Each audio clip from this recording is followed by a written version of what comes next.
স্মরণকালের ভয়াবহ বন্যা ফেনীতে দিশেহারা পানিবন্দী 2 লক্ষাধিক মানুষ। স্মরণকালের ভয়াবহ বন্যায় তলিয়ে গেছে ফেনীর 3 উপজেলা ফুলগাজী, পরশুরাম ও ছাগলনাইয়ার 1.5 শতাধিক গ্রাম। এতে পানিবন্দী হয়ে পড়েছেন 2 লক্ষাধিক মানুষ।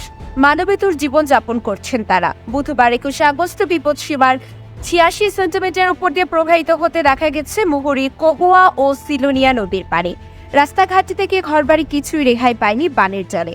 ভয়াবহ মানবিক বিপর্যয়ে দিশেহারা হয়ে পড়েছেন 3 উপজেলার 2 লক্ষাধিক মানুষ। এর আগে মঙ্গলবার 20 আগস্ট একজন নিখোঁজের খবর পাওয়া গেলেও বুধবার সকাল পর্যন্ত তার কোনো সন্ধান পাওয়া যায়নি। তাৎক্ষণিকভাবে তার পরিচয় জানা যায়নি, তবে ওই সময় অনেকজনকে জীবিত উদ্ধার করা হয়েছে বলে জানান স্থানীয়রা। জানা যায়, গত 3 দিনের ভারী বর্ষণ ও ভারতের উজান থেকে নেমে আসা পাহাড়ি ঢলে দেখা দিয়েছে মানবিক বিপর্যয়। ফুলগাজী উপজেলার সদর ইউনিয়ন আনন্দপুর, মুন্সিরহাট, আমজাদহাট ইউনিয়নের 40টির বেশি গ্রাম প্লাবিত হয়েছে। পরশুরামের মির্জানগর, চিথলিয়া, বক্স মাহমুদ এবং পৌর শহর সহ 45টি বেশি গ্রাম পানিতে তলিয়ে রয়েছে।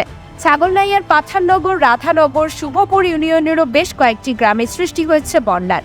ফেনীর পানি উন্নয়ন বোর্ডের উপবিভাগীয় প্রকৌশলী মোহাম্মদ আবুল কাশিম জানান, টানা বর্ষণের ভারতীয় পাহাড়ের ঢলে মুহুরী, কহুয়া, সিলোনিয়া নদীর বন্যা নিয়ন্ত্রণ বাঁধের 27টি ভাঙা অংশ দিয়ে হুহু করে পানি ঢুকছে লোকালয়ে। তিনি জানান, গেল মাসের শুরুতে মুহুরী, কহুয়া ও সিলোনিয়া নদীর 15 স্থানে ভাঙন দেখা দেয়।